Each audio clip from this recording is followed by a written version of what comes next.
On the eve of the home opener, the Stanley Cup banner unveiling, all of that, we find a couple of VGK players on injured reserve, plus team members receive their championship rings. It's a big couple of days ahead for the Vegas Golden Knights. We'll discuss next, right here on Locked On Golden Knights. You're Locked On Golden Knights, your daily podcast on the Vegas Golden Knights, part of the Locked On Podcast Network. Your team every day.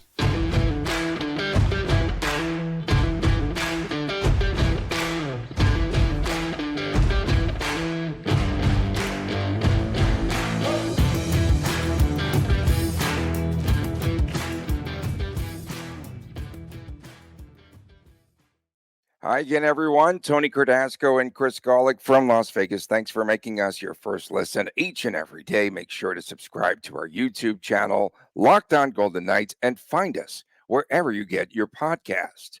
Today's episode is brought to you by Sleeper. Download the Sleeper app.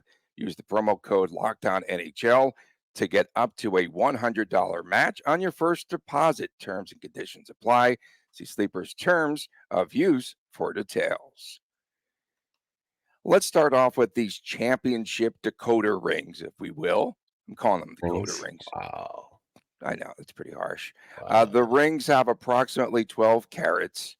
Street value for each carat starts at about $1,000 and goes up. So street value. Listen to you, street value. Wow. They're worth at least 12,000. So team members, in all honesty and seriousness, received the rings at a ceremony at the Wynn Hotel Casino Pool last night. These rings have this detachable top that can be worn, that the wags can wear as a pendant as well. When removed, you see the T-Mobile Arena and those steep steps coming down and the Stanley Cup logo on the ice and all of that. And it was a collaborative effort between Jason of Beverly Hills and Chris of Henderson. Sorry, man. No, what are your thoughts on the rings? I came out firing. It's Monday. Come on, man. Yeah, no, Tony. Someone started going back on caffeine again. No, it was pretty cool. I mean, I was driving home last night. Phone kind of started blowing up a little bit. Got home and took a look, and you kind of take it all in and go through all the details and stuff. And it's fun seeing all the different things. Starting from what the score was in each of the playoff rounds. The series. Ice. Yes, the series. Yeah, like with the 4-1, 4-2, et cetera, et cetera. What the series finals were. Yeah, exactly. What I thought was kind of cool was when you do open up the top and it becomes that pendant, below it shows the location of all 9 goals that were scored in Game 5. So that's kind of a cool little touch.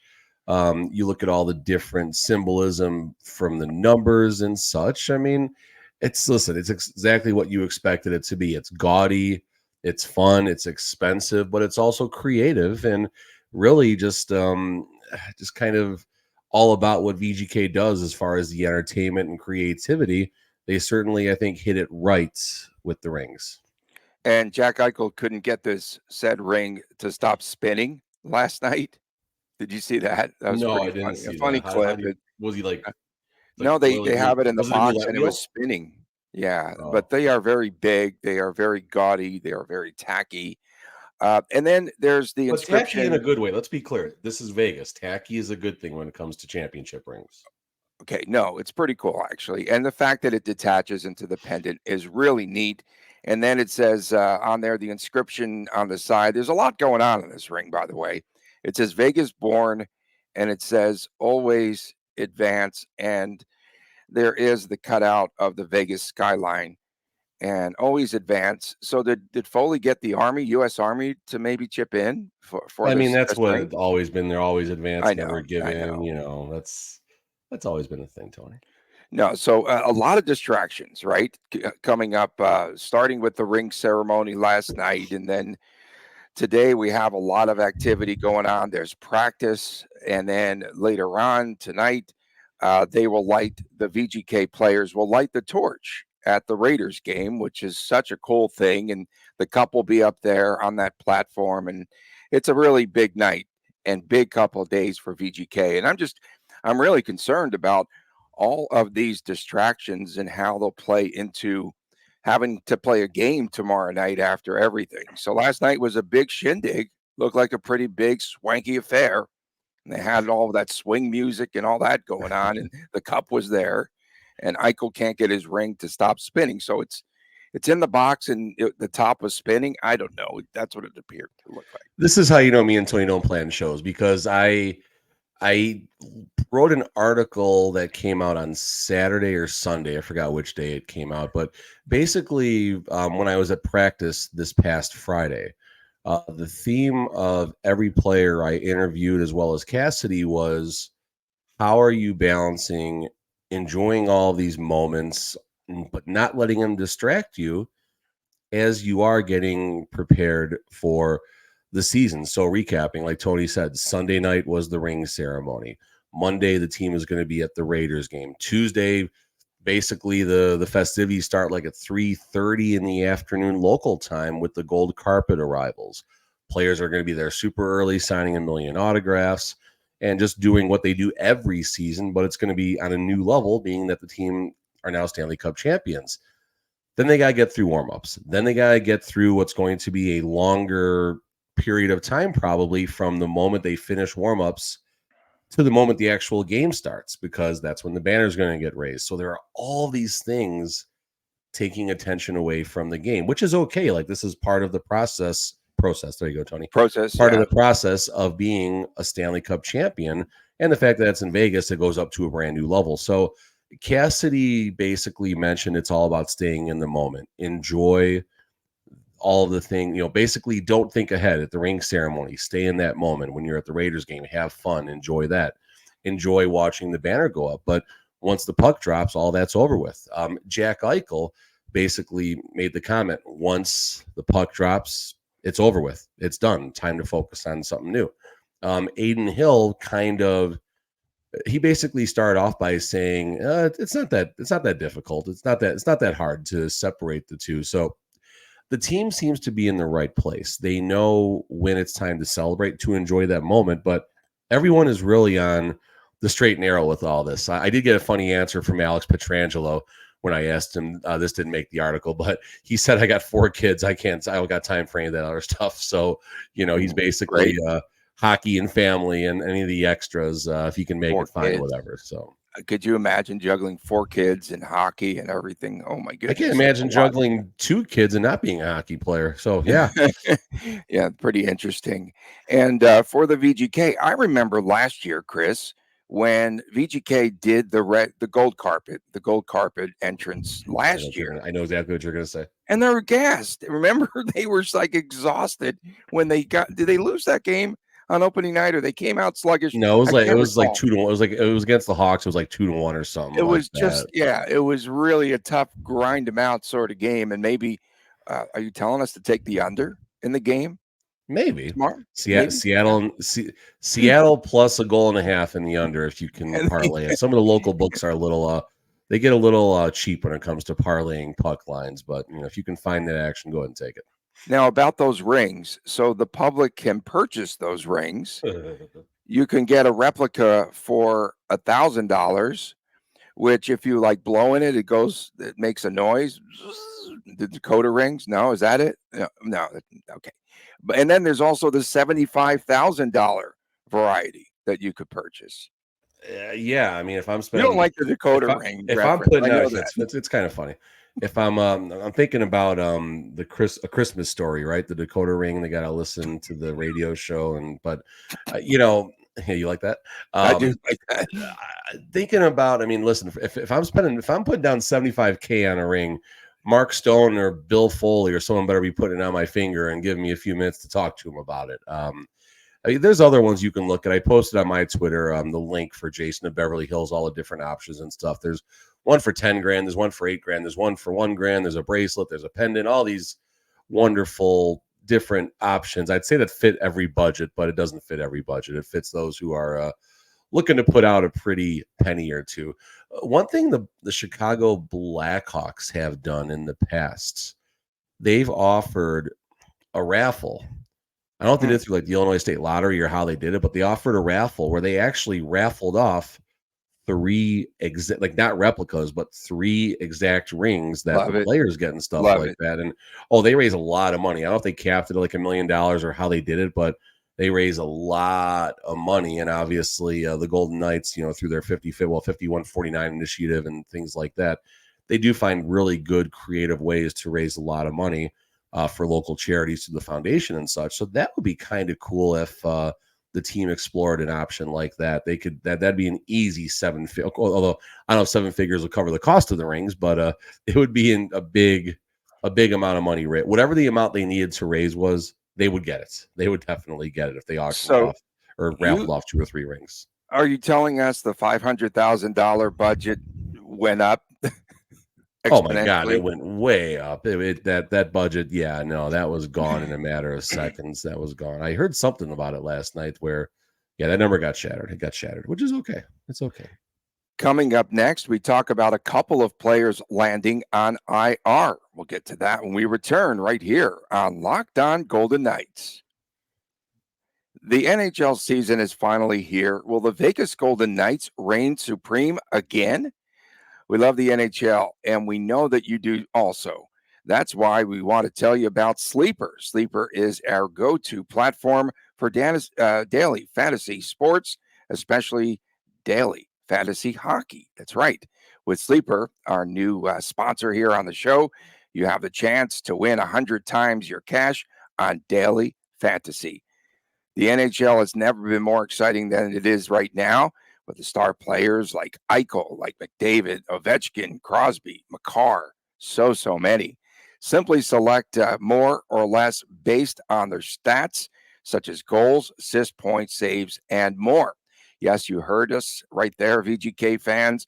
Sleeper offers 100 times payouts, so start paying attention, make the right picks, and you could win big. And entries can be in less than 30 seconds. And you must live in 28 plus states to apply for Sleeper. Use the promo code LOCKEDONNHL. You'll get up to $100 match on your very first deposit. Terms and conditions apply. That's Locked On NHL. See Sleeper's terms of use for details.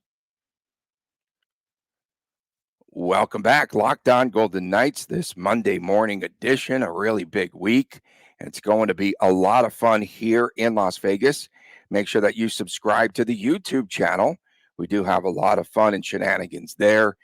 And of course, make sure that you tune into our podcast each and every day and find us wherever you get your podcast. So, Chris, that was very long, of course.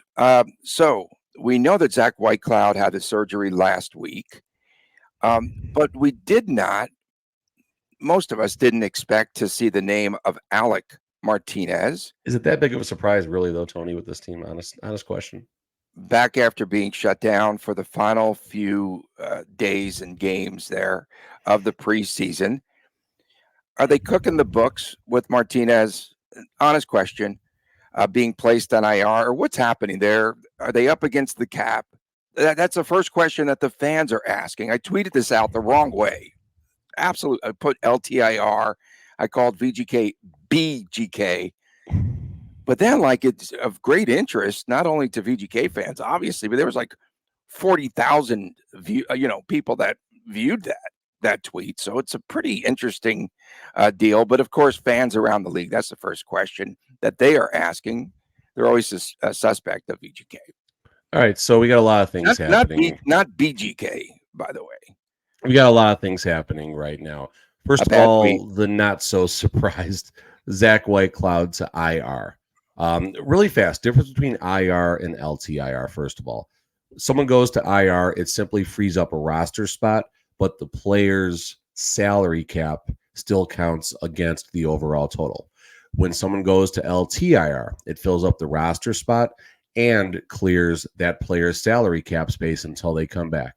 Someone goes on LTIR, they have to be gone for 1 calendar week. I'm assuming that starts when the season starts, but maybe it does start the moment they put them on. I don't know the answer to that. We're only talking a 2-day swing. No big deal there. When someone goes to LTIR, it is 24 days and 10 games missed. So that's a big deal, obviously, if that happens. So Martinez, Whitecloud to IR, roster spots are available. What kind of went quiet is the Golden Knights, and this is exactly what I thought was going to happen.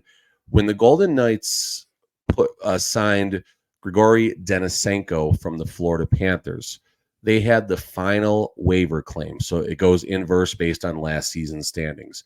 So what that means is 31 other teams passed up on the ability to take Denisenko. So the Golden Knights claim him with the final waiver priority, and then they put him on waivers again, almost certainly knowing that no one in the NHL is going to claim him, or they would have done so already, unless someone wants to block the Golden Knights from this prospect that had 3 assists in like 15 games last season. So I don't think that's going to be an issue. So Denisenko most likely will report to the Henderson Silver Knights. So now that's going to take away his $700K salary hit or something, salary cap hit, as well as the roster position. So long story longer, the Golden Knights are going to have 2 roster positions open and about $825,000 of space to work with. What's ultimately going to happen in the short term, I would assume Kolesar will be recalled from the Silver Knights to become the 7th defenseman while the season gets going. Obviously, there's only 6 defensemen on the active roster right now, with Martinez and Whitecloud out. Only having 6 defensemen, especially they go on the road to San Jose, something weird happens in warmups. All of a sudden, you don't want to be going, you don't want to go 13-5 ever in the NHL. That would not be a good way to win games. So that's the situation with the books. That's the situation with the injuries. Are they cooking books this early? No. But are the Golden Knights taking, specifically with Alec Martinez right now, are they taking a cautious approach with the 35 or 36-year-old, however old he is right now? I think that's a fair thing to say right now. You don't need to rush this team out of the gates. You need to make sure that the team is healthy when the calendar turns, February, March, and April, as they hope to make another deep playoff run. So we'll see exactly what's going on. Whitecloud technically is still week to week, but there's reports that have him out as long as up through January right now. So we'll just have to wait and see how that shakes up. I just remember Jackie Aces on the Pat McAfee show, and he was talking about Martinez. And he's like, man, this guy blocks like 100 more shots than anyone else in the league. He said he takes them everywhere and anywhere he goes, and you should see, like, he's just got welts literally all over his body. So that is definitely taking a toll. We know that.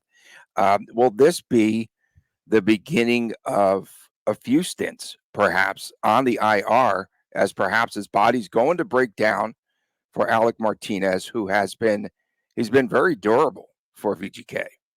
I mean, it's the beginning of a lot of things right now, honestly. I wrote an article on Vegas Hockey Now last week talking about injuries and concerns and everything. And like always, when I acknowledge the reality of, what's in front of us, of course, I get blasted on Twitter and socials and stuff like that. But you get hits. It's okay, man. And no, trust me, I'm making money too, so I appreciate that. But I'm not writing it just for that type of reaction. Like, let's be fair about this. I'm trying to be honest here.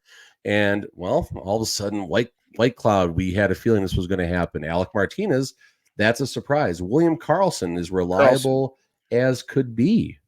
Is he going to play? Is he going to play on Tuesday night? Supposedly. No one has seen or heard from Karlsson, right? He's not been anywhere near the rink. No, he hasn't been around. He was at the ceremony last night. We saw him there, and in the pictures and everything.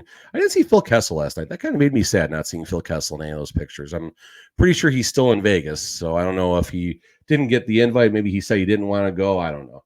Did he not make it past the Wynn poker room, perhaps? He might not have, honest to God. That's also a fair thing here. But just kind of looking, I got an article. It's actually, by the time we finish the show, it'll be up. But, Martinez, 77 games last season. That number, obviously, it's going to go down, right?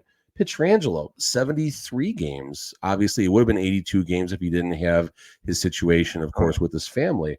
But point being is, with all the minutes he plays night after night, there's got to be breakdown at some point. There just has to be. He's 33 years old. William Carrier, Logan Thompson, Aiden Hill, Jack Eichel, Whitecloud, Mark Stone all miss big chunks of games last year. And then McNabb, Stevenson, and Marchessault, they've been so reliable. but they're just getting older, you know. So point being is there's a lot of concerns with injuries, with what is happening. That's the acknowledging reality part, and what might possibly happen with this roster. I'm not giving you an all is bad doom and gloom perspective here. This is just simply the reality. The team is older. They didn't do much to get a whole lot younger from a year-over-year perspective. And there are reinforcements in Brisson, Korczak. We'll see more from Cotter and Dorofeev, and just to name a few players there. But are they ready to carry the mail? Carrier the mail. There you go. Mark Stone. Will he play more than 40 games this season? That's what his average has been for the last 2 years. So I'll take 42 and a half as the over-under for Mark Stone's games. So there's a lot of concern right now. As long as the team can avoid multiple players, I'm looking for multiple players missing large pockets of time, they'll be fine. But if there's a path where you're losing Carlson, Whitecloud, and Martinez for, let's say, the first 3 weeks of the season, and you're missing players of that stature, for large chunks, it's going to be a tough season. Or they'll be completely healthy in 2 weeks from now, and everything's going to be great. We don't know. That's the joy of the NHL, but this is going to be a unique season coming up, and I think Golden Knight fans are going to have a little bit of a reality check as the calendar turns November. We'll see. Okay, so there are 23 roster spots, as we know, and by 2:00 Pacific time today, you have to have the final 23. So they still are a couple of players over. Comtois, what's up with there? Or just one, Maxime Comtois. We don't know. Yeah, so. How do they shave this down today?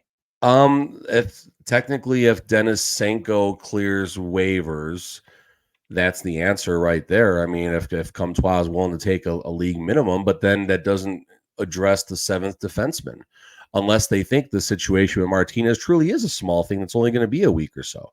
So, that's the other side of this. There's going to be some salary cap concerns depending on how the team, views Zach Whitecloud's situation. If he goes LTIR, of course, that's going to free up a ton of space. McCrimmon's going to have like $3 million to work with. That's like a kid in Toys R Us with a credit card that has no limit. But it's going to be fun. There's going to be so many storylines. It's exciting. It's the day before the season, and we're already. I feel like we're scrambling a little bit differently as far as looking at topics and stuff like that. Like last year, you kind of got the feeling the band's back together. There weren't really any injuries coming out of camp that I recall. Everything was really good. We were wondering what kind of goalie Aiden Hill was going to be this time last year. And now it's all of a sudden, it's good old, this is Vegas Golden Knights hockey in a nutshell right now. Injuries, salary cap concerns, and all sorts of drama as we get into the season that's 32 hours away, something like that. And the cup hangover is looming. We haven't talked about the cup hangover. We haven't talked about that. Yeah, we could talk about it tomorrow. We've got the Vegas flu Stanley Cup hangover. Folks. This is how we plan. Where's your napkin, Tony? Where's your napkin? I'll get it going there at Caesars today at the bar. William Carrier. You like that? You want a reaction there? I know. William Carrier and Keegan Kolesar, their roles and their development we discuss next right here on Locked On Golden Knights. Passion, drive, and patience. What brings home the winning trophy is also what keeps your ride or die alive. That's right. eBay Motors has everything that you need to maintain your vehicle and level it up to peak performance. From superchargers to roof racks to exhaust kits, LED headlights, and much, much more. Whether you're into speed, power, or style, eBay Motors has got you covered. With over 122 million parts to choose from for your number one ride or die, you will always find exactly what you are looking for. And with eBay Guaranteed Fit, your part is guaranteed to fit your ride every time or your money back. Because with eBay Motors, you are burning rubber, not cash. Like that line? With all the parts that you need as the prices are escalating, but you get the prices that you want. It's easy to turn your car into the most valuable player and to bring home that win. And maybe do you get a ring with that, a Dakota ring? Keep your ride or die alive at ebaymotors.com. Eligible items only, exclusions apply. eBay Guaranteed Fit, only available for U.S. customers. Back on this Monday edition of Locked On Golden Knights. Tony Cardasco and Chris Golick from Las Vegas. We appreciate you tuning in. Please subscribe to our all-important YouTube channel where you get to see a couple of us guys out there. Alan Walsh blocked me on Twitter. He blocked me 2 years ago. Welcome to the club, bro. I know, but all I did was I put out posted a Marc-Andre Fleury video with Bedard, which I thought was fun and light and never blasted anyone. None of his clients. I like his clients, actually. I don't like Walsh's block list is larger than Taylor Swift's guest list at a football game. Woo. She wasn't there yesterday. Yeah, I know. That was the Viking. Down. All the Viking fans, like with the Swiftie jerseys and stuff. Oh my, it's kind of out of control. It's crazy. Listen, good for her. Good for her. I mean, it's fun. It's fun. So we want to talk about Will Carrier and Keegan Kolesar. So Carrier first, who comes off, and you know that I don't like these because I don't like players coming off of career years. I'm not a big fan because a lot of them implode the following season. That's of a concern. But he had 25 points, Chris, last season, including 16 goals in 56 games. I found a stat, right, about Carrier. Did he lead the team with 5 game-winning goals? Wow, that's interesting. I wasn't aware of that stat. That's pretty awesome. I'm on fire today, bro. The focus right now, we're talking about just what Carrier and Kolesar bring to the Golden Knights. And I think at times it gets forgotten about, especially Kolesar. We'll hit that in a second. But starting with Carrier, like just watching him in the preseason game on Saturday, he's got speed. Like of all the things that you think about when you say Will Carrier, speed is usually not what comes to mind. But when he gets going, he can burn people. And what he does really well is once he gets like right around one of the faceoff circles, if he has like an inch or 2 or 3 inches on someone, he just goes straight to the net, and something's going to happen. It might involve the goalie getting leveled and the net getting knocked off and a brawl breaking out, or it might involve a high danger scoring chance or whatever it's going to be. Carrier last season, like you said, Tony, 16 goals, 9 assists, 25 points, but only 56 games. He was on pace for, 22, 23 goals, which for a player primarily on the fourth line, that is absolutely remarkable. He brings the right blend of rough stuff, right? He's going to finish every hit. He's going to get the crowd going. He's going to be tough to play against. But what he can do on the other side of the ice, and when you have a skill center like Nick Waugh playing on the fourth line, that like Nick Waugh is not a fourth line center on many teams in the National Hockey League. But the Golden Knights do have this extremely unique fourth line that can score. They can play defense. They can hit. They're this hybrid energy line. There you go. They're a hybrid energy line that's not just about checking, and it creates these really strange lineup mismatches that other teams have to prepare for. Yeah, and Carrier came in late last season. He got the late start because he was signed late, right? Didn't he miss the first game of the season? Nick Hague, I think maybe you're thinking. Oh, sorry, I'm thinking of Hague. What am I talking about? Okay, BGK, Tony. Oh, see, guys, Tony was tilted yesterday. Let me tell you why. His Jets are playing the Broncos, right? And the Broncos, the Broncos are no good. They're no good. We got 2 wins, man. You do got and that's good. But I'm watching the game as I'm doing my work. I'm sweating the ticker and stuff like that. And I could just like feel Tony's blood boiling when I think the Jets turned the ball over late and the Broncos could come back and tie the game. I should be used to this, but I'm not. Yeah, and like Tony's mad tweeting about, Golden Knights and stuff and screwing it all up. And yeah, so that's what happened yesterday with Tony, folks. So Carrier, not Hague, Carrier and Aiden Hill are going to be the grand marshals of the NASCAR playoff race on Sunday coming up. So more distractions. Bro. Kolesar, before we get too lost here, Kolesar, I just want to make a couple of points Kolesar. Let's talk about this. Kolesar. Is my point. See, Kolesar gets forgotten the championship rings yet? What's that? No. Did we get to the championship rings? We got to the rings. So okay, Kolesar last season again. He is top 10 overall in hits. 1, 2, 3, 4, 5, 6. He comes in at 7th place overall in hits. of the scoring leaders for the top 10 in hits, Kolesar is 6th overall, and he's tied for 4th, I believe, in goals scored. No, actually, he's 4th by himself in goals scored. So that is such an under-the-table, quiet stats that just shows the importance and the character of that hybrid energy line and what Kolesar's role is. And I even saw it a couple different times hitting my Facebook feed when talking about Kolesar. Oh, sit Kolesar and Paul Cotter take his space, or put Pavel Dorofeev on line 4. Like, guys, just stop it. Understand what the role of a 4th line winger is. Everyone loves what Will Carrier is doing. Kolesar isn't that far behind him. He does it more with his body and stuff. And I had a fun moment with Kolesar on Friday at practice. I just kind of framed the question from, hey, you hit 22 miles an hour last year on the ice per NHL.com. We joked about that during media day last year in the Stanley Cup. And then now the coach has you out there killing penalties. Is there anything you can't do for this team? And he responds, well, I don't got a point in the preseason, so I guess that's something I can't do. And we had a fun moment there. And then I asked him about his role in penalty. That's another thing. Kolesar's killing penalties this year, guys.